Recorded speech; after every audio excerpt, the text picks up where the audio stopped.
And good evening. I'm Jonathan Higgins, I'm Rich Carlson. and we are the Scanner Guys. We're live. It helps if I look at the right camera.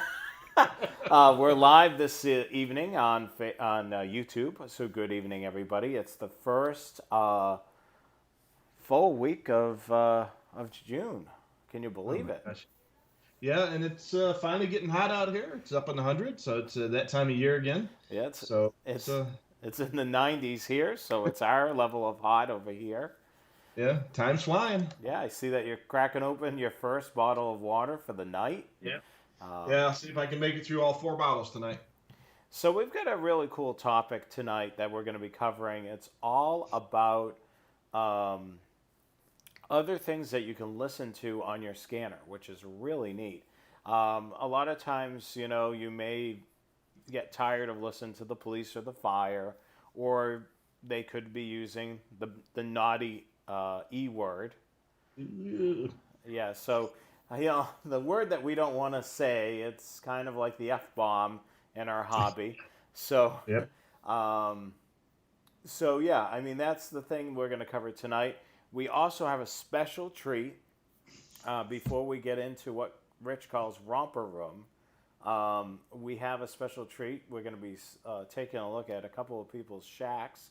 We've been getting some really good emails lately in the Scanner Guys email box, so definitely keep them coming because we'll keep sharing those as well. So we're really looking forward to showing off some of these shack photos that we have this And evening. I've noticed that we are not color coordinated this week. No, we broke the. How many weeks did we go color Oh, it's like coordinated? 3 or 4 weeks in a row. So I just have to mention my T-shirt today, if you guys can see it. Um, Is it showing now? Yeah, there it is. So my Karma guys will recognize this picture. This was a Karma meeting, 10 or 15 years ago. Yeah. I mean, this was back when the 296 was still the most current scanner. And we had a Karma meeting where we put all of our pocket scanners and stuff on the thing and got some pictures of them. So we had several hundred scanners all together. And this is a picture. And we made them into T-shirts and passed them out. Oh, that is So, so cool. I can see. I put the camera just on you, just so yeah. everybody can see. If you want to somewhat stand, and so we can get a really good, Oh, uh, here, maybe I'll put the camera in closer. How's yeah, this? because it's just on you, so you'll be able to. Whoa! Look at that! Holy crap! That's a lot of radios. Yeah, yeah. And this was at a Karma meeting, like I say, about 10 or 15 years ago. And I'm trying to hold it steady, guys. Sorry about that. Yeah, you're doing a And pretty good job holding it steady. yeah, and there's a lot of Opto Scouts on there, some 296s, and a bunch of FRS radios. But yeah, and then there's even a BC 100 XLT and a bunch of Astro Spectras and or Sabers, and just kind of all kinds of neat radios. So.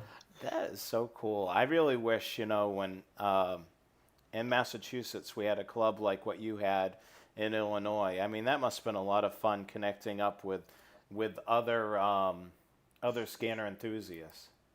Yeah, and the problem is this shirt was we did this shirt about 15 years ago, and that was back when I was only an L and or maybe an XL, but now I've it's still a little small. That's why I'm not standing up because otherwise I'd look like Baby Huey with the T-shirt up around above my belly. Oh no, that's not I'm good. no longer the svelte guy I used to be. Yeah, but you're a lot. You're better. You're in better shape. Than you were Yeah. when we were in Dayton together. Oh yeah, yeah. I've lost about 100 pounds since then. So, Yeah, but I still got ways to go. that's for sure. It's always an ongoing thing, trying to lose the extra pounds. Certainly, I could use a few. I'll lose a few as well. I think we all can, especially now after this stuff. Everybody's been cooped up inside. There's nothing to do but eat. Yeah, nothing to do but eat and um, but yeah, I mean this should be definitely a fun show tonight. If you've been looking forward to this all week, we saw some people already waiting for us to go live. So we're excited that you're excited. So let's start up the slideshow right now. Okay, okay. So our topic is other stuff to listen to. So We first have some Scanner Guys news. Ooh. Yeah, we just launched our new website. We have our own website. It's thescannerguys.weebly.com. You can sign up for our email newsletter. Yes, we have our own email newsletter. And you can also read more about the Scanner Guys and so much more on that website. You can also see on the show page some of our past shows that we've posted on YouTube as well. So you can go to our website, go there often, and we hope to have some contests and so on. But definitely sign up for the newsletter. That's going to give you guys some exclusive stuff that you're not going to get on the Scanner Master newsletter. So we hope to partner up and do some exclusive coupon codes and other things like that, which would be awesome for you guys because you're loyal viewers of the Scanner Guys, so Yep. you might as well take advantage of some cool perks. So join the club, the Scanner Guys Club newsletter there, and you can find that on that website, thescannerguys.weebly.com. Whoops, Cool. and of course, my mouse went a little haywire. There we go. So syllabus for tonight: what to do when the police go in. Oh God, I don't even want to say the word encrypted. What else can I listen to other than police, fire, and EMS? So there's our syllabus tonight. And as you can see there's a wide range of things. Railroads, aviation, marine, military businesses, ham, GMRS, FRS, and of course, anything that you can pick up on close call. So Oh, yeah. we're going to cover all this right now. So let's continue on here with the slideshow. So what can I do with my scanner when the police go encrypted? These days, we're noticing that a lot of police departments have decided to go encrypted either fully or, a vast majority of their channels are encrypted and some of their day-to-day operation may be in the clear depending on the department. So it makes it so it's less that you're able to listen to on the scanner. So does that mean that your scanner is dead? No, not at all. There's other things that you can monitor other than the police. So let's dive into there. For the most part, fire traffic is not encrypted. They often roll to police calls, crashes, shootings, and etc. Often they are more interesting anyway. So you're going to be able to get still some of the activity that's going on in your city or town, whether it be a shooting or a crash. A lot of times when there's personal injuries on scene, so you're going to be able to still get an idea, okay, is my neighborhood still safe?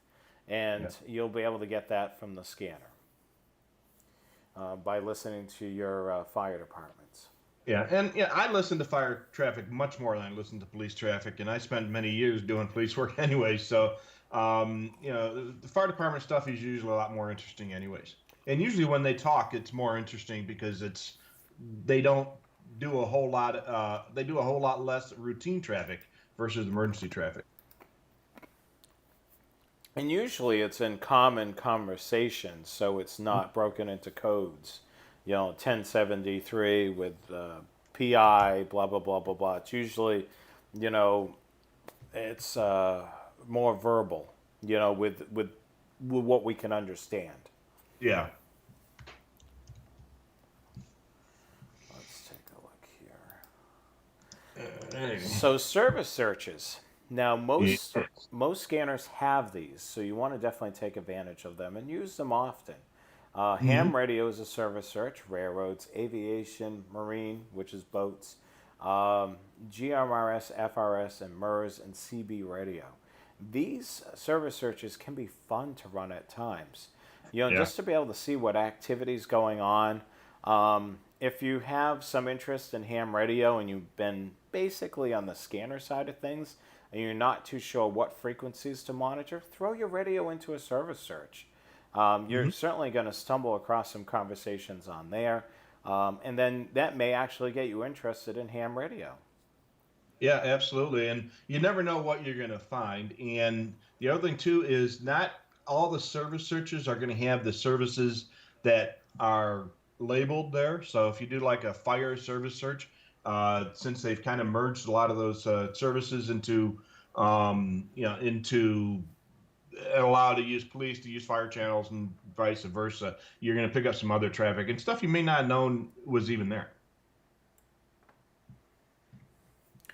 Yeah, that's for sure. And the same thing if you have a slight interest in railroads or aviation, run a service search. You may find that the communication is interesting. If you're out by one of those theme parks, definitely use the GMRS and FRS search. You're going to get a Oh yeah, lot of communication. yeah, absolutely. And then if you're on the highways and byways, run the CB service search. You may hear some colorful conversation. You may not want to do that around the kids. Yeah, that stuff can get a little weird. Yes. I mean, for the most part, a lot of times the truckers use it to communicate to one another when there's an accident scene. So definitely, if you find a channel while you're traveling that's got a lot of activity, typically channel 19, right, Rich? Is That's the last time it's been a long time since I listened to CB, but yeah, that's been the popular channel for road over the road stuff. Yeah. So channel 19 is certainly one of those I've monitored. I've actually used that before in the past, and I've heard some good information about car accidents or delays, Hmm. especially driving with the camper. Yeah, yeah. You spend a lot of time on the road with the camper, so yeah, that's going to be more important. I don't listen to CB that often, but when I do, it's been kind of fun. Yeah, I mean, for the most part, I wouldn't monitor it at home. The only time I would use it is basically as a tool when I'm traveling. Yeah. Let's see here. So, our next slide, of course, is Rich and I's probably one of our favorites. Yep, and that's why it's up at the top. And is that a photo that you took? That is. This is at the Nevada Railroad Museum in Boulder City, Nevada, just outside of Las Vegas. And this was the diesel engine that had forced the UP to renumber one of their steam engines that they had retained. The steam engine was 844, and they renumbered it to 8444 when they bought this diesel. It was the next one up in line. This is a GP30, and it was in that series. So they renumbered the steam engines instead of skipping that number for the diesel. And so then when they retired the diesel, they renumbered the steam engine back to 844. And then this ended up in the museum. If you ever drive between I-40 and Las Vegas, you'll go right past this, and it's a great museum, and they've done a really good job of restoring this GP30. I mean, it looks beautiful. I'm just looking at it. I mean, I wish the railroads of today would keep their fleet this clean. I mean, Hmm. you think of it, their locomotive is a rolling billboard advertisement for their Yeah, railroad. yeah, But it looks beautiful. This was a beautiful, you know, paint job on this unit. So, yep, why don't we, since we're talking about railroads, most railroads are commonly found on your scanner in between 460, excuse me, uh, 160 to 162 megahertz. And yep, then some operations are on the 452 or 457 megahertz. A vast majority of the railroads are analog, but there are some NXDN systems out there. Road channels are not NXDN unless they're privately owned right away. Like typically, we've seen some museums hmm, using NXDN, and then you're seeing some railroads using it in the yard. yeah. Other than that, you're not seeing a whole lot of NXDN, so there's no worries about that. That's going to be a long ways off. And guess what? We just mentioned this in the slide earlier. Use a service search, which most all scanners have a railroad service search. So if you're Yep. not too sure what the frequencies are in your area, use the service search. Yeah, absolutely. And some of the some of the scanners, the server search will even tell you the channel number along with the frequency. And not to toot my own horn, but that was my idea when I was beta testing some radios years ago when they first started doing that. One of the suggestions I made was to have the channel number displayed on the server search. They already were doing that for marine channels, and they said, "Well, why don't you do it for the railroads?" And they said, "Oh, yeah, not a bad idea." And they did that on some of the radios and works great. Yeah, I mean, it's a lot easier to remember when I'm out in an area where I'm using the service search and I want to remember, okay, so their yard channel was 54. It's a lot easier remembering the channel number versus the whole frequency. Hmm. And I tend to do that a lot. And thank you a lot, Rich, for doing that, because I mean, that made us rail fans' life a lot easier. Yeah, it was just something that just made a lot of sense to me at the time, and they apparently agreed with me, and that's what they did. All right, let's continue on here. Yeah. All right, so aircraft. This is something that I'm not fully up on, but Rich Mhm. is. Why don't you tell us a little bit about monitoring aircraft? Sure.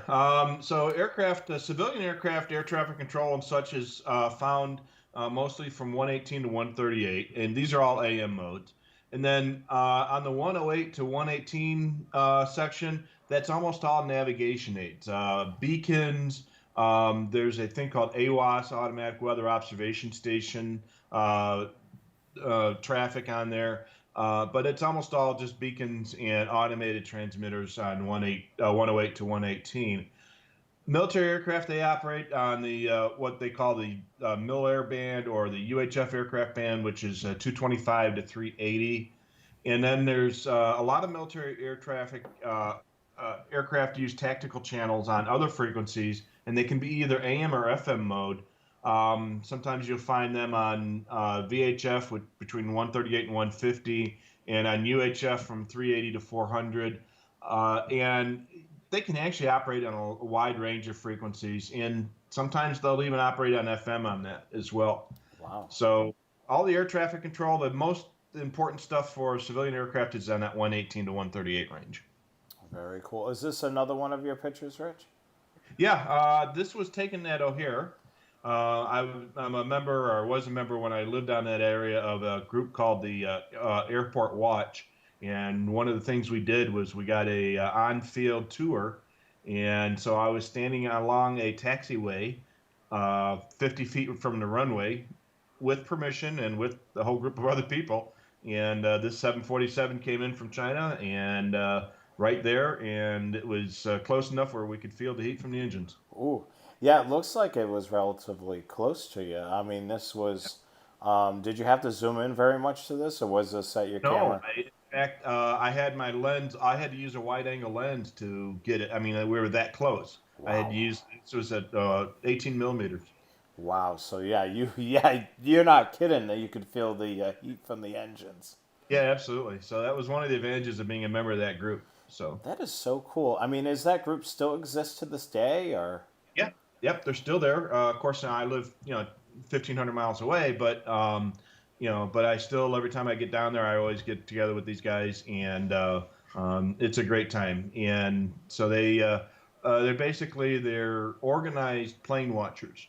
So and what they do is they kind of keep an eye on things, and if they see problems, we have special phone numbers to contact people in to report these items. And it's a lot of fun. And in return, we get to do things like get these tours. And, I taught a few of the classes for the group and such. And it's a lot of fun, and they still exist. Yeah, it looks super cool. I mean, it's so neat to be able to connect to other people that share the same interests as you in the hobby. This is another portion that I don't think you and I have kind of listened to marine traffic. I know I haven't, but I know there's a lot of people out there that do monitor this stuff. And you Mhm. just you kind of went into it about the marine channels on the server search are numbered, so you can kind of look through the things there. Marine channels are basically from the 156 and 157 megahertz. Some channels are in the 161 to 162 range. Hmm. If you live by the Great Lakes or the ocean, boats will navigate on those rivers, lakes, and oceans, of course. Can be easy, be fun to listen to. Yeah. Marine radios are often used for non-boating purposes, like construction and truckers. This is not legal, but yet it's interesting to listen to. We've also had one of the gentlemen that came in to speak to me said that a lot of hunters will use these radios illegally, Oh, yeah. and a lot of times what these police officers will use is they'll use scanners to do service searches, and they'll be able to hear, the activity. A lot of times with these illegal hunters, they'll use these radios. One will be the lookout, and the other one will be the one hunting illegally. So Yeah, spotter. Yeah, the spotter shooter thing. I hear them out here. I live out in Phoenix, of course, and there is not a whole lot of navigable waterways out here. But I hear a lot of traffic on the marine channels, and I have one of my scanners always listen to marine channels, and truckers use them out here. now, now, will the FCC, could they crack down on these people that are using the radios not for its Yeah, intended purpose? they could, but unless they're really causing a big problem, they probably won't worry about it too much. There's just too much of that kind of stuff going on for them to devote those kind of resources to it. So if it's if it's causing a problem, if they're um, interfering with legitimate traffic, then yeah, they'll go after them. But if it's just a couple guys chatting on the radios, chances are they're not even going to know about it. Yeah, and the great thing about it is, from what you said, there's not a lot of waterways in Arizona, Right. so the likelihood of them interfering with someone is probably slim. Yeah. Like if they were driving up coastal Route 1 in Maine, it'd be a different story. Yeah, yeah. And then there are some areas where the other services have been licensed in the frequencies that are assigned to the marine channels, and like one of our watchers mentioned, there are some areas that are licensed to use some of these frequencies for non-marine purposes, public safety, or even some business operations, but those are relatively rare and they're going to be far away from navigable waterways. Yeah, that just tells you how the frequency spectrum is being used up. That the Yeah, FCC is getting creative with its licensing. yeah, and the spectrum is precious, and they're trying to make as much use out of it as they can. That's for sure. So let's look at military. So Hmm. the Army, Navy, Air Force, and the Marines have frequencies that they use on base and ranges and aboard a ship. These can be found in all areas of the frequency spectrum. Large Navy ships will often have a trunking system on it. That is crazy. An Oh EDAC yeah, or Motorola, or in some cases, a P25 system. So that's pretty awesome, yeah. that a boat would actually have its own trunking system. I've been in a couple military near a couple military bases, or even on base a couple times. Navy bases down in San Diego, and like large aircraft carriers, will almost always have a shipboard trunking system, and some of them are EDAX, and a couple of them are Motorola. I haven't been on near a base recently to see if they've switched them over to P25, but um, I've seen EDAX and Motorola systems on board ships, and that's pretty cool. I mean, remember those are floating cities, so they're going to have a pretty efficient radio system. Yeah, that is pretty awesome, that they have that system, and I'm sure, the great thing about a trunking system is they can have a whole slew of talk groups, so they can really divide up that communication the way they Hmm. need it. So Oh certainly yeah, the same thing is, you think of it like a casino.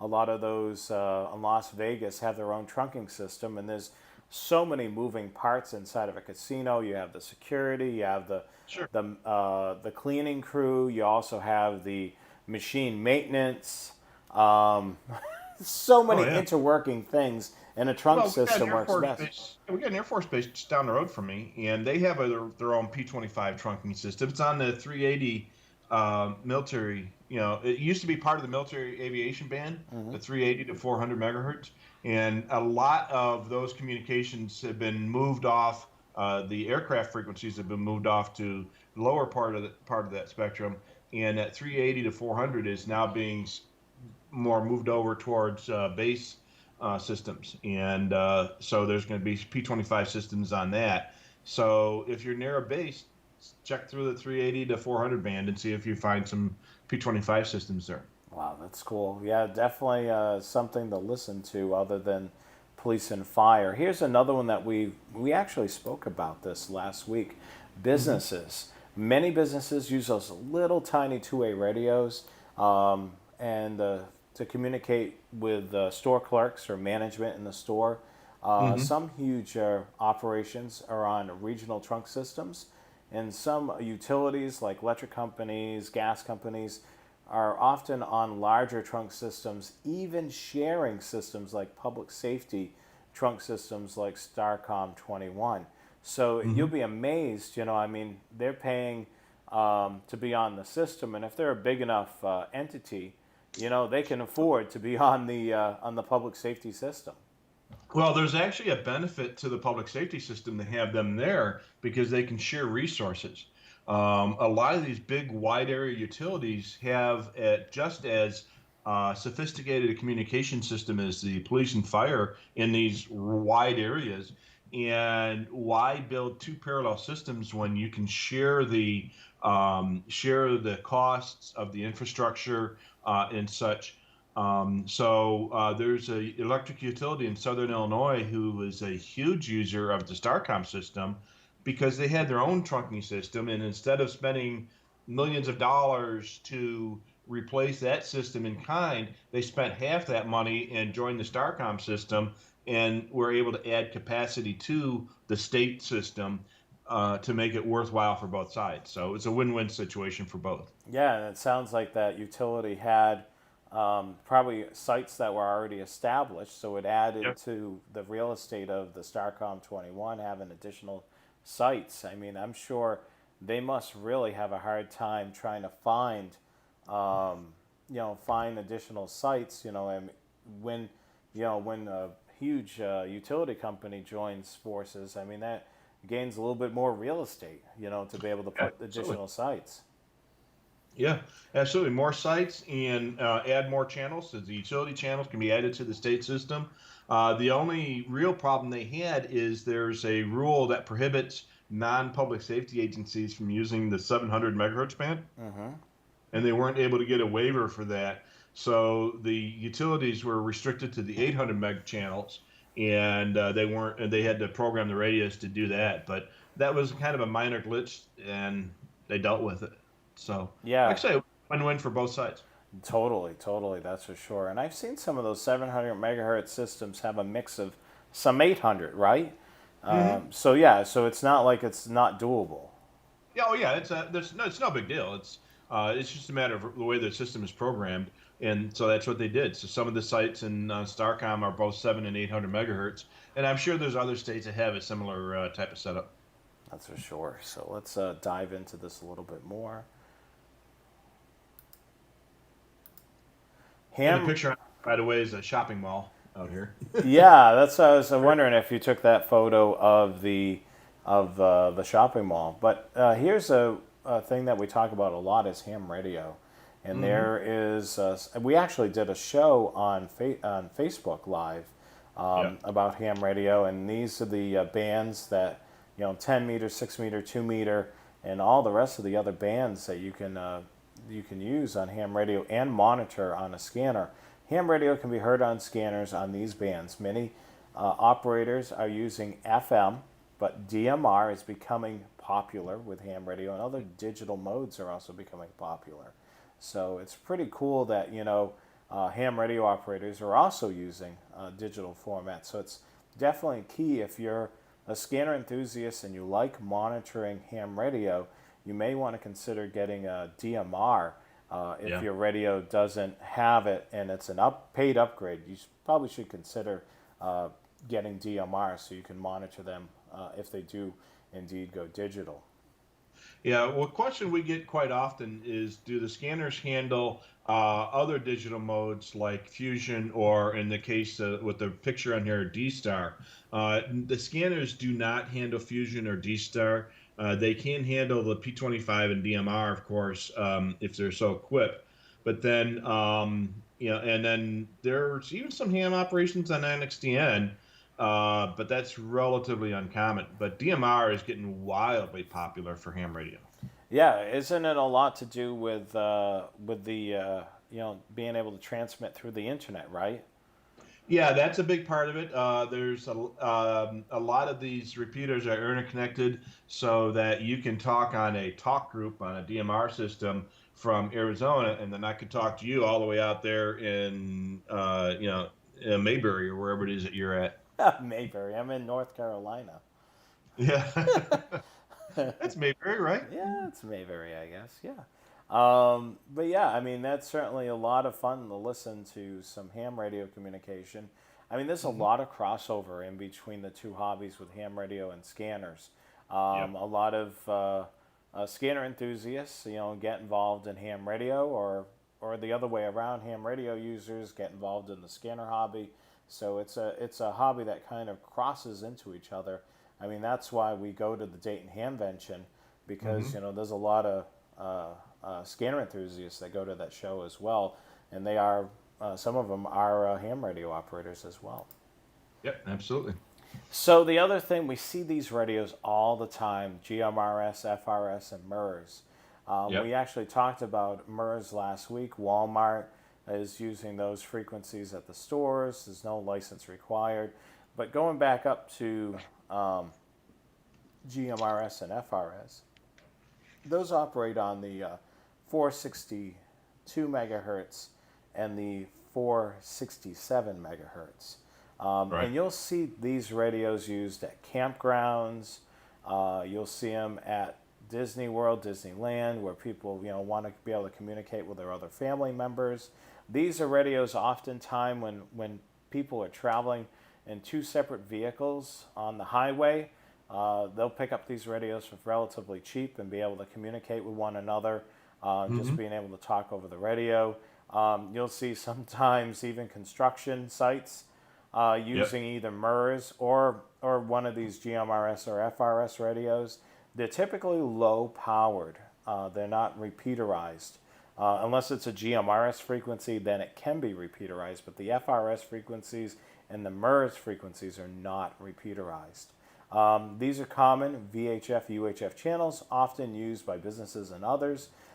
These are sometimes referred to as dot channels with Yep. color assignments. And I remember that back in the day, looking in the police calls books, Hmm. seeing, red dot and all the blue dot and the other colors and the corresponding channel. I'm not quite sure how that nomenclature got around. I imagine that they just put a colored dot on the radio so that you knew that one was on this. All the radios with the blue dots could talk to each other, and all the radios with the red dots could talk to each other. So I imagine that's how that came along. But there are a bunch of different colored dot frequencies that were sort of standardized, and you can still find those lists out there. So I don't know if anybody actually still uses that, but those lists are out there. Yeah, that's for sure. I mean, I've used those family band radios, on bike riding trips with the family. My daughter would be biking, and usually she would run a little ahead of us, and she would have one of those radios, and we would bike on rail trails, and she would tell me the mile marker that she was passing, so I would know how far ahead she was. I mean, they work pretty well, Oh especially yeah. line of sight, and they're great radios, for Yep. short range communications. And they're fun to listen to. So, I listen to them a lot. Again, I have another radio here, scanner here assigned to them. And out here, a lot of the construction people use them. I've seen landscapers use them. I've seen fire crews using them. We have wildfires out here quite often, and I've seen some wildfire crews use them. So they're popular with a lot of different users, and you can't walk through the mall without hearing a dozen different channels of these. Yeah, because a lot of the businesses are actually using those, as a cheap alternative to buying an actual two-way radio and having a frequency license to them. Right. Now, the last thing that we're going to mention is what's commonly used on a lot of unit-in radios, and it's the close call feature. This is also known on other radios as Spectrum Sweep, Signal Stalker on the GRE, Whistler, and Radio Shack scanners. This is basically a near field reception mode that allows you to monitor any strong signals nearby. This will allow the frequency to pop up on screen. It'll display the frequency along with the PL tone or digital PL tone or digital mode. Yet again, this is another feature that's great for using for those shopping centers or malls, or even if you're driving along the road and you want to pick up random things or events. A lot of Hmm. times, if you're going to a NASCAR race or An air an show air or show, yeah. I mean, the close call can be a lot of fun to be able to see what frequencies you can pick up, um, within a close range. And I know, Rich, that you occasionally, have a scanner in your vehicle that's just running close call all the time just to be able to see what's going on in a close proximity of you. I've got 996P2 that I put in my van just for close call. And the reason I picked the 996P2 is for that is that it will display the frequency and the code without you having to hit the button. On the 996XT that's pictured here, if you get a close call hit, you got to press a button on the radio in order for it to display.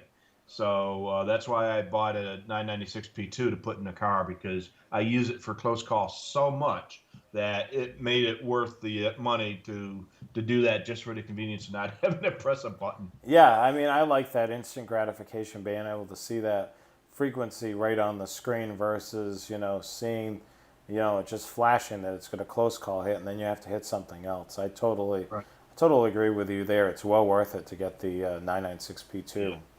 And then I use the 325P2 when I'm out walking the mall because it's so small. Yep, and it's got the same feature. You'll be able to see that Yeah. frequency displayed on the screen. Yep. And it does digital, so I can listen to DMR and stuff. So it's a lot of fun. And if you have a radio that does close call, which if you guys scanner, you probably do, give it a shot, especially if you're out driving or walking. Yeah, that's for sure. Just being able to pick up those additional things. So what we're going to do when we switch over to the Q&A questions Yeah. in the second half of the show, we're definitely going to look for some of the things that we may have left out. Your suggestions. What did we miss? What other stuff do you listen to? There are tons of things to listen to on the scanner. We would love to see those in the comments. So definitely fill our comments with the other things that we didn't have on the list that you like to listen to. So definitely keep that in mind. We still have a little bit more slides before we switch it over to the audience Q&A. So let's continue on. And now it's time to take a look at some really cool shacks. Yeah. So we're going to take a look at a couple of shacks here, which is really cool. Oops, I skipped ahead there, so let me back up. Rich, do you want to cover James's shack? Yeah, so James, so we'll call him James, and I assume it's James and not Jim. He's almost 61, and he started monitoring when he was 12, so he's been doing this about as long as I have. And so he first put together one of those radio kits from Radio Shack. Do you remember those? No, you're not old enough to remember that, but Radio Shack had a bunch of kits that you could buy to put together radios. They had the Crystal Radio kit, and then they had that 45 in one kit with the wires and little spring terminals. So Uh, basically, you were building your own scanner. yeah, and you could build all kinds of things. Not a scanner, but a radio receiver. Like an AM radio, and I think later ones had FM radio, and you could do things like a siren and an amplifier and a light Oh, projector. I remember seeing some of those kits, I think. Yeah, yeah, I've seen. just it really made me feel old when I was in an antique store a couple of years ago, and I saw one of those that I had when I was a kid, and I'm like, I had one of those when they were brand new, so that made me feel really old. I mean, that's a really cool thing to be able to put together a device like that. I mean, that's, using your mind and following instructions, and Yeah. I mean, that's really cool. Yeah. Oh, and then later on, he bought a kit that had a VHF high band, and his police were on VHF low. So then he bought a multi-band tunable radio that had both bands. It worked pretty good, but like you were stuck with only listening to one channel at a time. And then back in the '70s, he talked to his dad to buy him a Regency 10-channel scan. But this is my story. This is exactly what happened to me. Yeah, well, And it's at the same similar to time my too. story too. Go Yeah. on, let's read All right, more. so his dad got him a Regency 10-channel scanner, and he bought a Bearcat 3 8-channel one later, and then some more. And now, almost 50 years later, she's got over 400 radios from old scanners, alert receivers, two-way radios, monitor receivers. So this guy's got a whole bunch of everything, all the way up to the SDS 100 and 200. So, and then he got into ham radio about 15 years ago, and he became an extra, which is the highest ham radio class, about 10, 11 years ago. He's a volunteer firefighter and an EMT. And this guy checks out radio reference the first thing he does when he gets on the computer. Yep.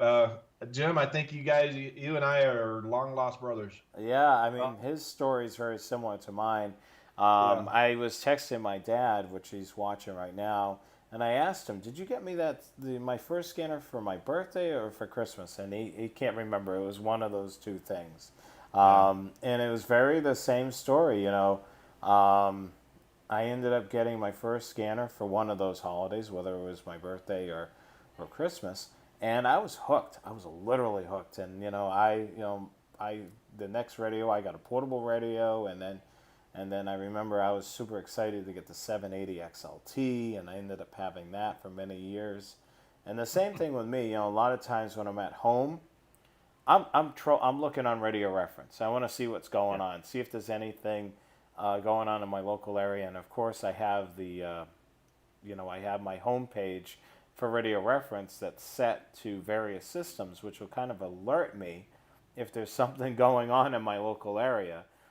Do you have yours set up that way too, Rich?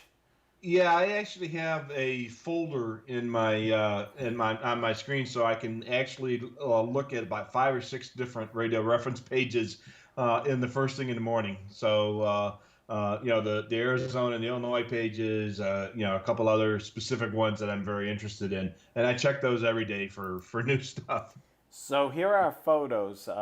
James provided us 3 photos of his shack. Look at that. There's a ton of radios there. Hmm. He even has a red phone. Did you see that, Rich? Yeah, that is a Motorola desk set, and it allows you to talk on the radio. We had one of those in our fire station so that we could talk to our dispatcher when we got a call. And it would hook up to a phone line connected to your radio. So I can see I can see his SDS, I can see a 536. He's got a bunch of ham radio stuff. Looks like a 746, some Spectra or XTL radios. Boy, this guy's got a little bit of everything. Yeah, it's super cool. And the only other thing that he has in common with us, I think that's a Mac on the center. Oh yeah, it's got an iMac on his center picture. Sure. Yeah, and both you and I are Mac guys. Oh yeah, once you go Mac, you never go back, right? Yeah, that's for Yeah. sure. And here, he really sent us a lot of information. Hmm. James sent us his mobile shacks. He has photos of his 2014 Chevrolet Tahoe. And look at that. That looks Oh really yeah. cool. And what a nice installation that is. He's got a couple two-way radios and an SDS scanner. So he's got the faceplate on there, Jado desk stuff. The Jado desk is the same faceplates I use for my rack and back of me. And then he's got his older truck that he used for response on the right-hand picture. So he's got some Motorola radios in there. He's got a CDM and a couple others, and of course, and then it looks like he's got a 996 or a 15. Looks like a 996 XT, I think. Um, that's a couple of great installations there. Yeah, I really like it. I mean, it looks so clean.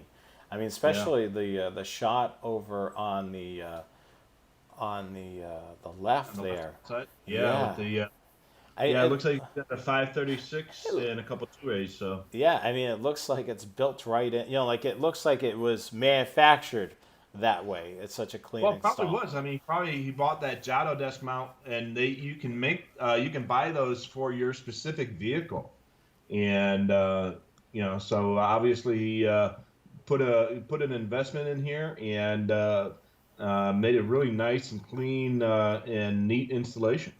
Yeah, I should definitely look into that and do something with my truck setup. Yeah. But yeah, I like the middle shot. He's got the SDS 200 there, and he's Hmm. using the old Motorola speaker there. And I've heard those are really good. Oh, those old metal Motorola speakers are the bomb. I mean, those things. First off, they're extremely durable, Hmm. and they have such great audio on them. I've got some of the newer ones, the plastic case, but those old metal case ones work so well. And I'm sure those are probably things that you can pick up at some ham fest if you're lucky Oh, enough. yeah, you'll find them in Hamfests, and they're usually about $5 or $10 a piece. The plastic ones are a little bit less bulky. They're newer. I mean, these were built back in the '60s and '70s, so and they still work great. The speaker inside might, 30 or 40 years on, they might, you might have to replace the actual internal speaker, but those cases were, I mean, you could use them as wheel chucks. Wow, that tells you a lot. That's for sure. Yeah, absolutely. Let's continue on. So we can't forget his grandson here. Oh Look how yeah, cute he is. yeah. It's never too early to start getting him indoctrinated into the hobby.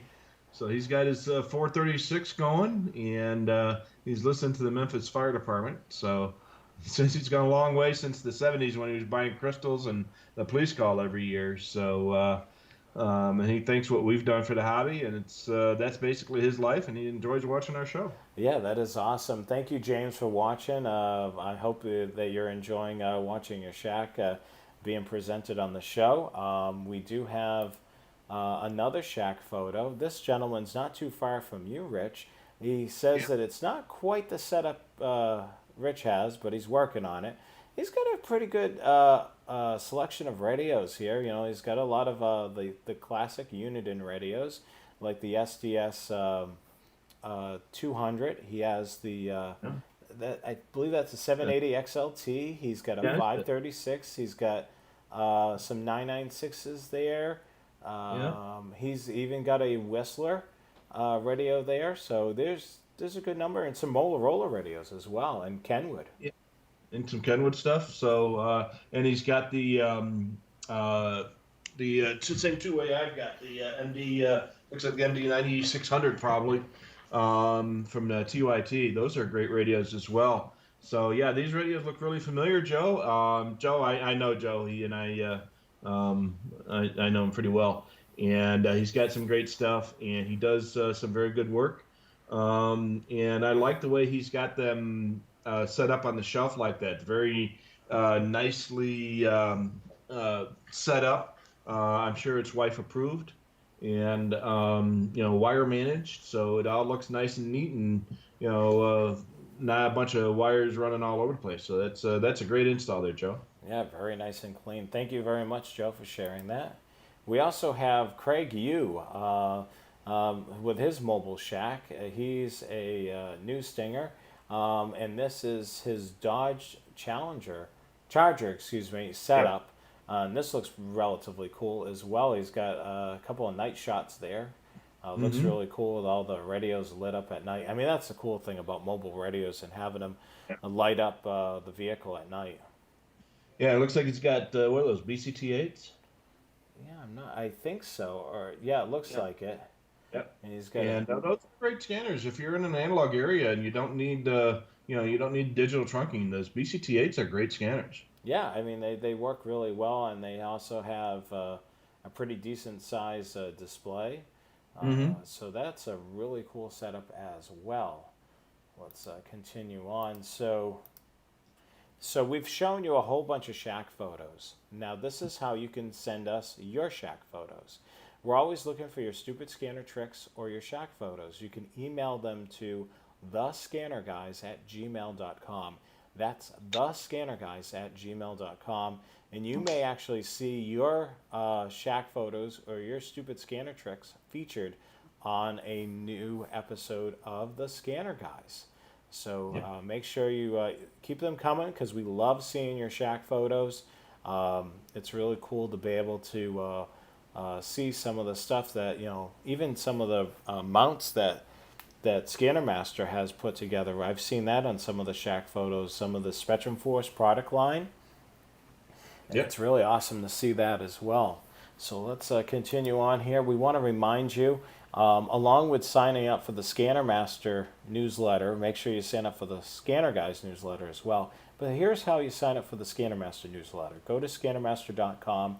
At the bottom of the page, on the home page, you'll see a spot there to sign up for the newsletter. There's going to be so much information on those newsletters as well, with upcoming sales, new products, and so on. So make sure you sign up, give some love to Scanner Master. You betcha. Keep us in business. And also, you've got some questions. Now, this is the email address you want to email. We don't monitor the scannerguys@gmail.com all the time, but we do monitor the support@scannermaster.com email address. So if you've got questions or need help ordering, this is the best place to email. We've seen some messages come up on our social media. A lot of times we're not monitoring that 24/7, but if you need help or assistance, email us at support@scannermaster.com. We'll answer those questions via email. If you're looking to talk to us live over the phone, you can call our toll-free number, 1-800-722-6637. That number again is 1-800-722-6637. And you can talk to somebody live Monday through Friday from 10 a.m. to 4 p.m. And as always, we encourage you to shop scannermaster.com for all your scanner essentials, from scanners to accessories and everything that you need scanner related. Go to scannermaster.com. Next week, we're going to have a really fun broadcast. It's going to be all about summer road trips. We're going to give you some tips on what to program into your scanner and what accessories you should consider when doing a summer road trip. So we're going to go over a little bit about antennas, mounts, and all that stuff, plus what to program in. So it's going to be a Scanner Guys road trip show. If only we were on a road trip, Rich. But we're going to do it virtually. Wednesday, June the 10th at 8 p.m. Eastern Time, 5 p.m. Pacific, right here on YouTube. So that's going to be a lot of fun. Yeah, that's going to be a lot of fun. But yeah, you're right. I wish we could go on a road trip right now, but it's getting to be that time of year, and hopefully things will stay open. And if they do, you're going to want to bring your scanner with you, and we'll give you some help and hints on how to make it better. Yeah, that's for sure. And if you're a rail fan, make sure you check out my social media. I have my own blog, which is trainaficionado.com. You can follow on social media on Facebook and on Instagram at trainaficionado, and then Rail Aficionado on Twitter.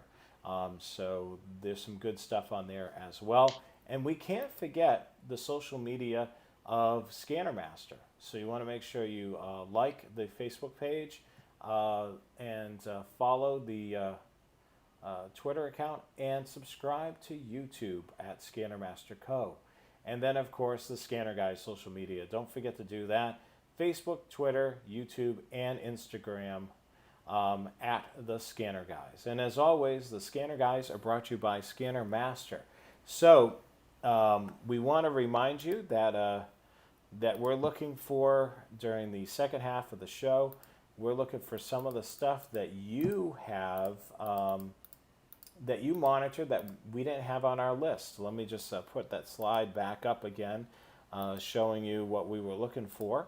So what did we miss during the other stuff that you can monitor on the scanner? What stuff do you listen to on the scanner? And there are tons of things to listen to on a police scanner. So share those in your comments right now. And we'd love to hear about those. And of course, we'll be taking your comments and questions.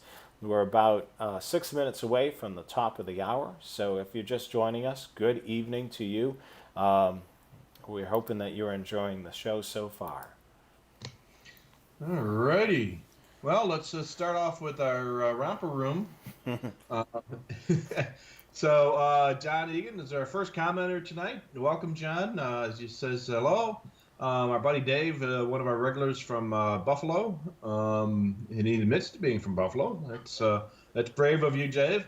Um, and another Dave from Longmont, Colorado. That's outside of Denver, up north between Denver and Cheyenne. I've been through there a few times. Art is in Rancho Cordova, I guess is how you would say that, California. I have no idea where that is. I imagine it's probably the LA area. I haven't been out to California, so I'm not sure. Yeah. I mean, I get to California every once in a while, but I'm not all that familiar with all the places around there. I know San Francisco is north, LA is kind of in the middle, and San Diego is in the south. How often do you get to California? You know, now that you're somewhat on the West Coast. I do, but I don't get over to LA often. I get into the San Bernardino and Riverside County and that southeastern part of California every once in a while. But I stay away from LA. I'm not a fan of LA. Have you done any rail fanning out in California? Yeah, I have out in the Salton Sea area, and down in that area. That's pretty much where I've been rail fanning. When I go into California. But again, I don't go into LA unless I have to. I went up to Sacramento last year, and we went to the Railroad Museum up there. Yeah. But like I say, I'm not a big fan of big cities, so I try to stay out of them as much as I can. And if you've ever been to LA and tried to drive through LA, Yeah, it's an adventure. I've heard the traffic is a nightmare through LA. So I'm sure that you avoid if you're traveling through there. For whatever reason, you try to avoid the rush hours. I'm sure. Yeah, and it gets kind of crazy. And when we were last few times I was through there, we kind of were on the peripheral of the area, and going through some of those passes. And even, 50, 75 miles out, the traffic gets kind of crazy in the afternoon. So it's, I'm a country boy, so. I get that. I would Yeah. probably totally avoid it too. I don't miss Yeah. the Boston traffic. That's for That's sure. why I let you drive when we were in Boston. Yeah. Yeah. Well, I drove through twice to pick you up at an airport that you never arrived to, and then to drive through it again. Yeah. Oh yeah, that was an adventure. Yeah, that's So. for sure. I spent some time in that cell phone lot, and you never showed up. Yeah, so the people who aren't familiar with that story, I was flying out to Boston, and he was going to pick me up at the airport, and then we were going to drive to Dayton from there. And my plane was on final approach for the airport in Boston. I'm over Cape Cod. Wow, this is pretty cool, and I can see the lights to the airport. And then all of a sudden, he throttles up the airplane and zoom, said, "Oh, we're not going to Boston today." And of course, I couldn't call him on my phone because we were in the plane. So we ended up going to, what was it, Albany? I think you did try to call me, and you were able to get I through. think I did. Yeah, I tried to call, and we were able to get through. And I said, "Yeah, we're going to Albany." I know how much Rich likes the kid, and I said, "You're kidding, right?" Yeah, yeah. And that time I wasn't joking. So Yeah. it actually worked out because it was kind of on the way from where we were, from where you were to where we were going. So I guess if we were going to divert someplace, that was probably the best place to divert to.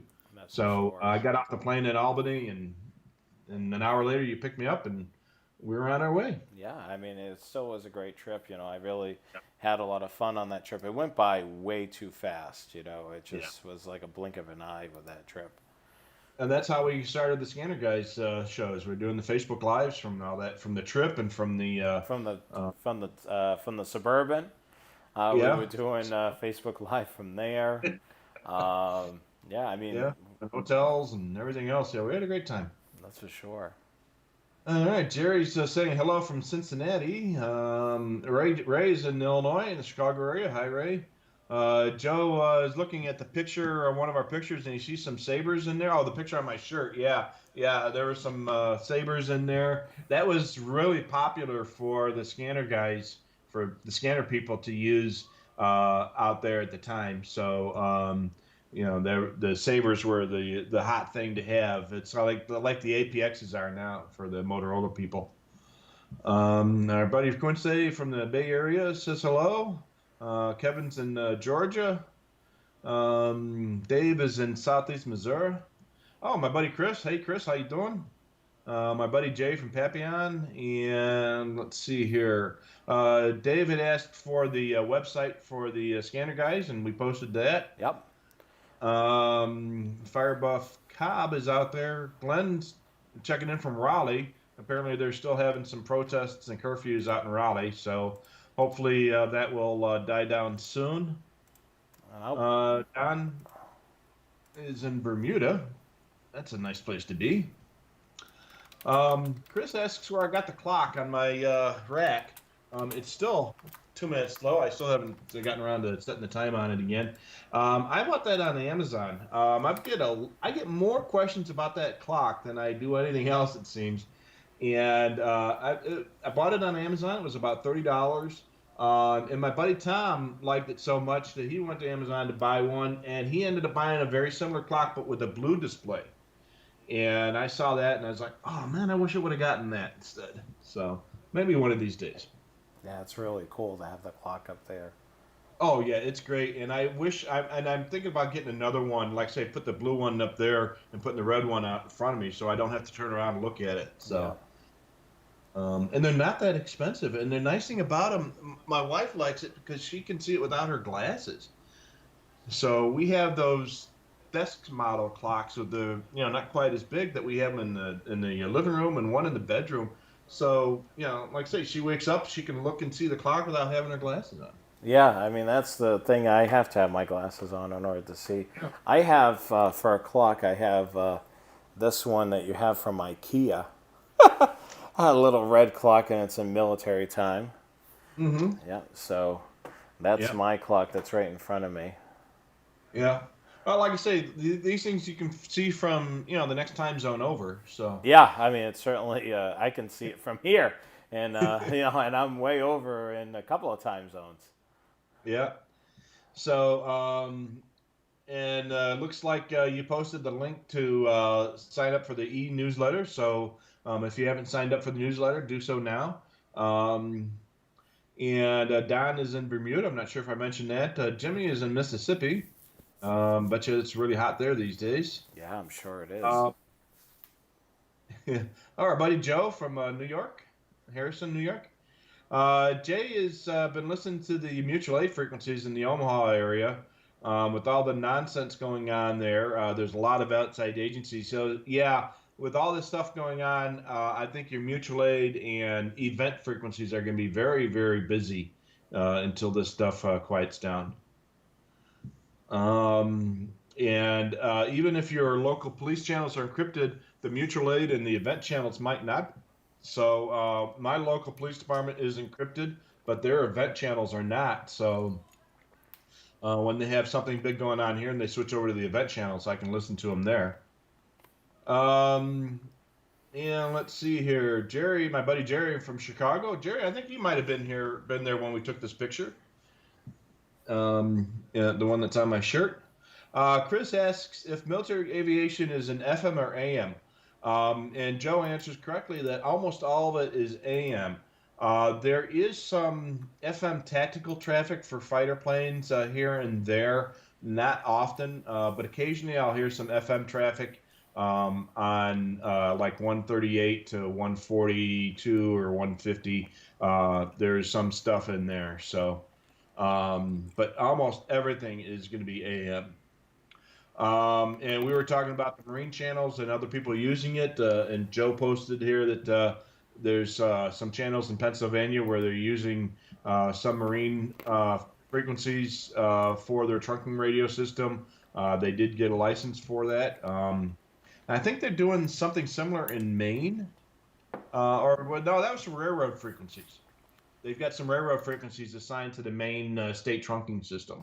Yeah, that's Uh, right. They do have some of the railroad frequencies assigned to that trunk system. I was running into in Massachusetts. I was running into some interference when I was doing some of the server searches. So that yeah, made it a little interesting to hear digital blurps on railroad channels.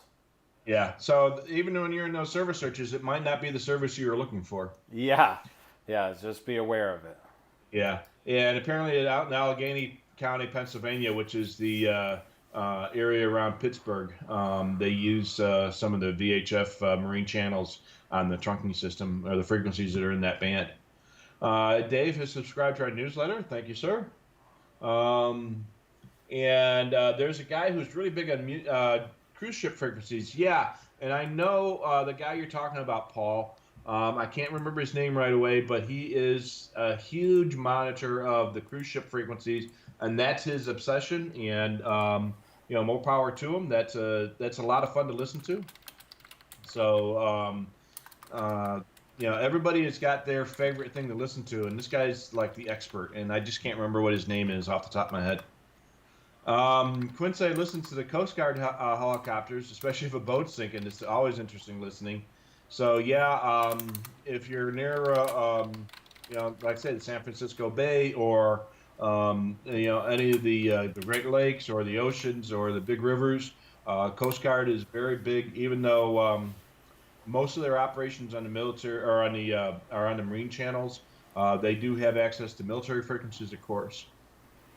Cruise ships are interesting listening. Yeah. Yeah, and then Joe also mentions that most cruise ships don't allow you to use the scanner on board the cruise ship. So, most of that listening is going to have to be done from the land side of things. Of course, we don't have a lot of cruise ships here in Phoenix. So Wally, who's obviously a Dodge fan, Mopar, just subscribed. And a question for you, Jonathan: how often do the newsletters come out? Well, we're gonna have to start working on that. I'm just trying to get the list to build up. I'm hoping maybe you and I could put together something maybe once a month, Yeah. hopefully, and we can highlight some of the stuff that we've done over the past month. If there's any new products or new things that we can talk about, and of course, upcoming major shows that we're going to be doing. And of course, if we end up doing that Dayton Hamvention road trip, that's certainly something that we'll mention on there in the newsletter as well. So I'm trying to build the list in there so we have a good amount of people that we're emailing. And then, of course, if we run any contests, which I'm hoping that we were able to do at some point, we'll use this as a mean of communication as well. So there's Yeah. going to be a lot of good stuff in the newsletter. We're just building the audience right now. But yeah, we're going to definitely share some exclusive stuff with you guys. I mean, we're trying to build all of our social media platforms, Facebook, Twitter, YouTube, and of course, Instagram as well. I'm getting all the alerts from all of you guys following us on Instagram. So thank you so much for joining us on our latest social media platform. Just another way for us to share things with you guys that are scanner related. This is the hobby that we all love. So, Yeah. build the community, that's for sure. Absolutely. We were mentioning earlier about the utility system using the statewide trunking system, and Joe mentions that's a public-private partnership. So yeah, that's the government term or the technical term for just that type of activity. So public-private partnership, and that's exactly what Ameron, the utility, did with Starcom. Is they cooperate and they partner with each other for mutual benefit, and that's a great thing for both sides. John needs some help with the ARC software. John, if you send us an email to support@scannermaster.com, we'll be glad to answer your questions on that. It's the ARC XT also has if you take a look in all your ARC software, once you install it, if you go in the help menu, there's a complete owner's manual for the software in there. It comes out as a PDF, so you can either read it on screen, or if you've got a lot of paper in your printer, you can print it out. And it's a great reference, and it pretty much explains how everything in that software works. Yeah, and So here's that email address on the screen, support@scannermaster.com. There are some videos on the Scannermaster YouTube account that you can check out that may highlight some of the operation of some of the softwares that we have. So certainly check there as well. But support@scannermaster.com is the best email address to certainly send those questions. yeah, and if you watch a video on one version of ARC software, like ARC 500 or ARC XT, almost everything that is there will apply to the other ARC products. And that's the nice thing about it, is that interface is very similar, and that's one of the popular things about that software. So once you learn one, you'll know how the other ones work. Yeah, the only difference in between, scanner manufacturers is the memory structure. But yeah, Yeah, Gomer at Butel Software has really made that software very streamlined. So if you're familiar with it, you can cross over everything out of import in from radio reference and so on. It's very similar. absolutely. So Chris mentions that I should ask for a tour of our local air traffic control tower, and then also look for the see if I can get into the Tricon. I have been on some tower tours, and I've seen some. Actually, been in a couple of Tricons. Out here, we have a thing called RAPCON, which is the radar approach controller.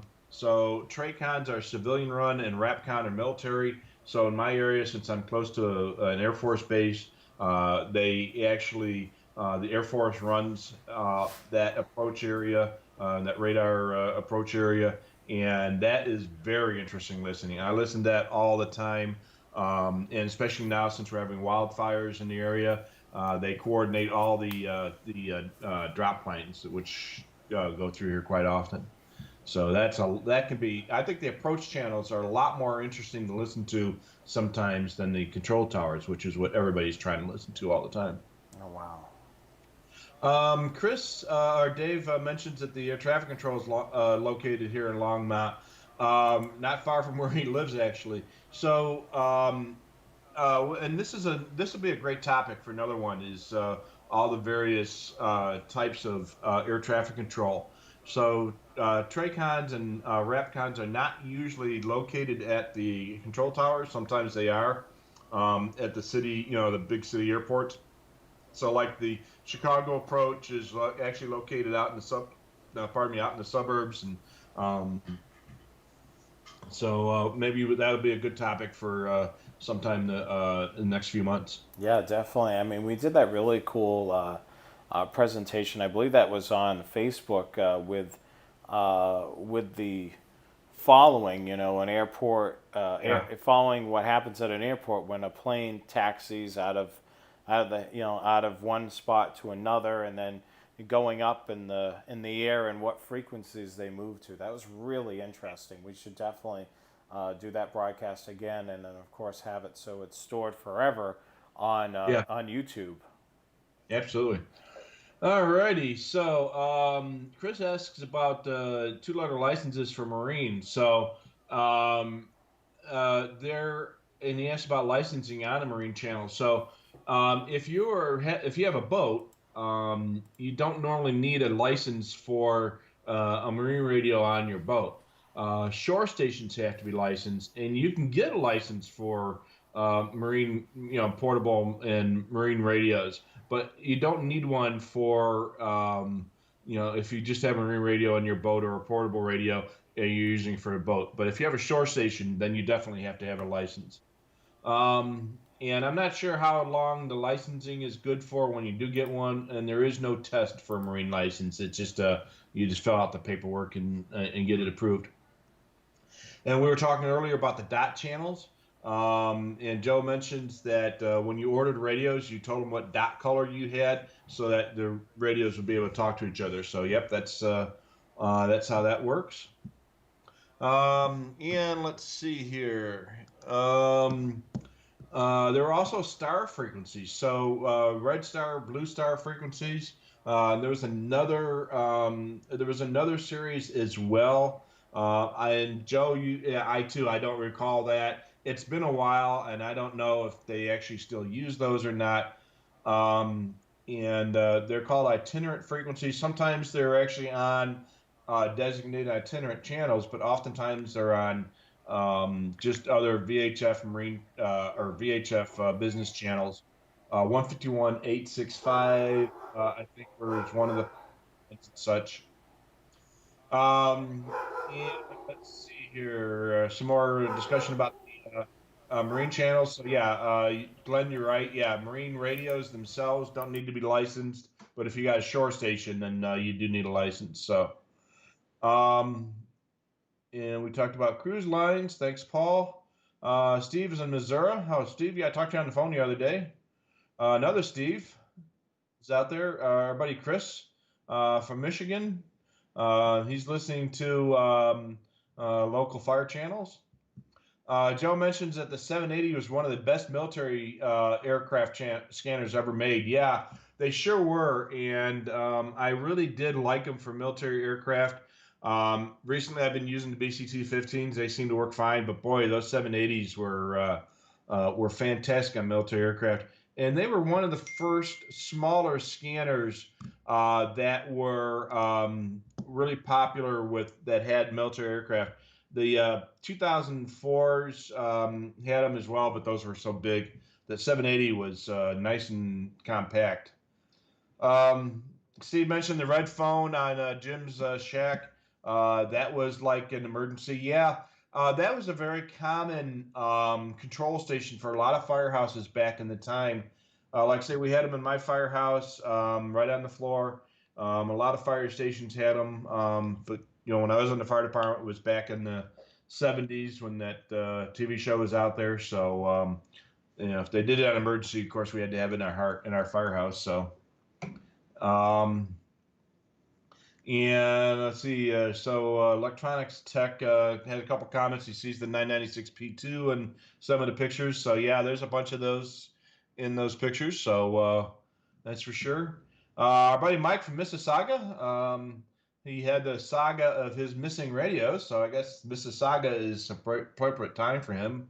But apparently he got his radios back and fixed. Let's see here. Mike is looking for a good antenna for the AM aircraft band. Um, so yeah, there is you can use almost any VHF antenna for AM aircraft band. You don't have to. It doesn't have to be exactly cut for the AM aircraft band. So any good VHF antenna will work for your aircraft band. Typically, since the frequency is a little bit lower than the regular police and fire channels on VHF, a little bit longer antenna would work better, but it's not going to be that critical. Um,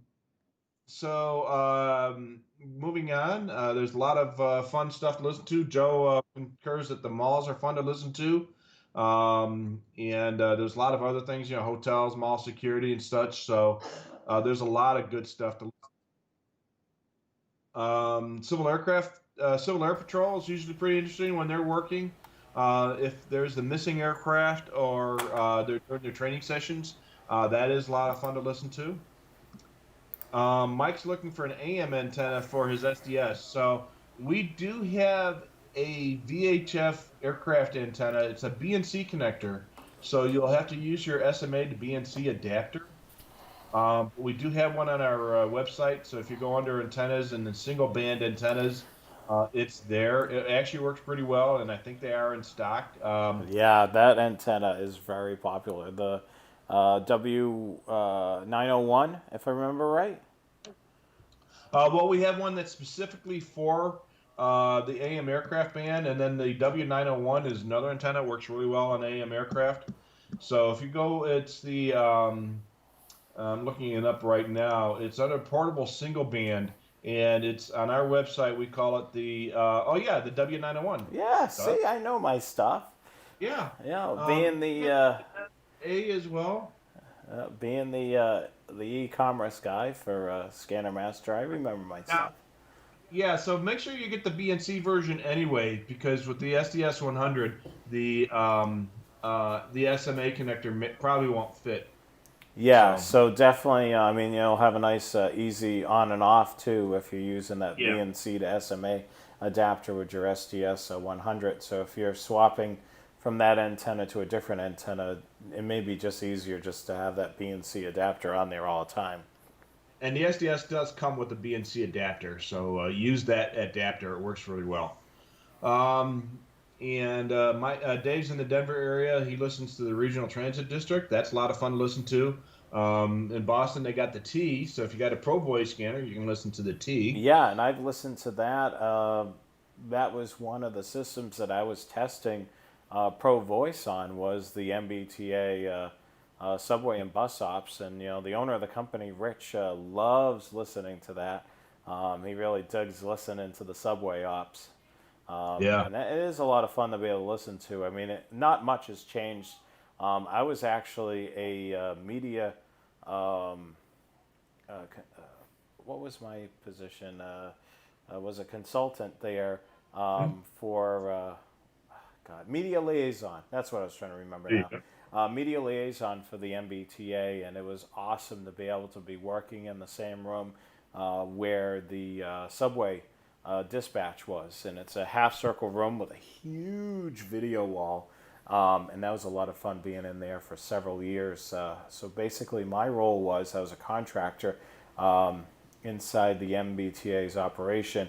So if there was any major delays going on, I would input them into their website, and then I would relay that over to the media. So it can be reported, that there was Sure. an incident on any of the subway lines or any of the bus lines or even the commuter rail. So that was a lot of fun. I learned a lot from the dispatchers in there because the great thing about their operation is they don't just hire somebody to be a dispatcher. You work your way up in the ranks. So Yeah. you know what it's like to be a motor person, or you know what it's like to be a track walker. Doing inspections in the pit or in one of the tunnels. I mean, it's a really cool thing to be able to work your way up to dispatcher. Cool.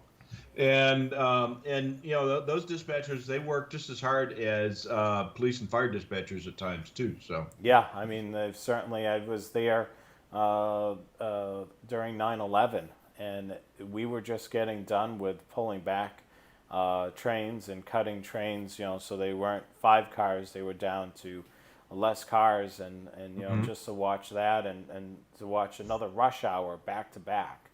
Oh yeah. With people leaving the city shortly after they arrived.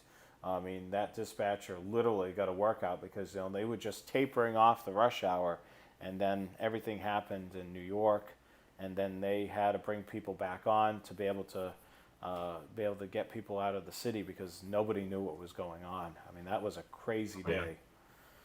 Yeah. Yeah, it was maybe that'd be another good show topic is historic events and how that affected scanning. So That's for sure. okay, so one of our listeners, Electronics Tech, mentions taxi cabs and hospital security are the things that he likes to listen to. Yeah. Uh, Yeah. yeah, hospital security. A lot of those guys are using DMR. Yeah, and I used to monitor, I don't think it's in business anymore. There was a taxi stand that was in Middleborough, Massachusetts. It was called Superior Cab. And there was a dispatcher. At night, her name was Rose, and would be a couple cabs on. It was quite interesting listening to it. You knew who the town drunk was because they had to go pick him up. Yeah, And you kind of heard some chit chatter on the radio. I mean, especially for one of those small little town taxis, you yeah, kind of got a little behind the scenes listening, and of course it was great entertainment in between those lulls where there wasn't a lot of activity on the police or fire, just to be able to hear some additional chatter. Um, yeah. yeah, I mean, you get to hear. I mean, that's the cool thing about small town scanning. You really get, it's a totally different experience versus the large cities. Yeah, like I say, especially you're going to start recognizing the voices, and it's going to be fun. I grew up in a small town, and I got in scanners because my dad was on the police department, and I recognized all the voices because all three cops on the police department. One was my neighbor, one was a guy who lived down the street, and the other guy was my dad, and that was the police department. Yeah, so So, you get used to even the dispatchers, you got used to the yeah, names, and then a lot of the things that would, like the typical things that would happen in the town. I mean, we had a police officer that gave out the most tickets in yeah, Massachusetts, and Sunday morning he would be on Route 44 in Middleborough, and that's all he would do is just give tickets and tickets and tickets. And my dad was listening to WBZ radio in Boston on 1030, and he said, "Is that guy's name Bruce Whitman?" And they said, "Yep, that's Bruce Whitman. He just sits on Route 44 in Middleborough and keeps giving tickets out all day long, and yeah. that's all he does." He told me, "I heard his name on WBZ, and he gives out more tickets." Well, at that time, he gave out more tickets than any city or town's police officer and the state police. So he held the record at that point for giving the most tickets. There was one officer made a joke because he had to go back to the station to get another ticket book, and he said, "Bruce, I'll give you mine. I'm not using it." Yeah. And I did hear him let one go. Must have broke his heart to let them go without a citation. It was some sort of weird farm plate. So Hmm. he had to let that go, and the dispatcher kind of chuckled because he didn't know how to write up that ticket. So he wasn't able to give him a citation number for that one.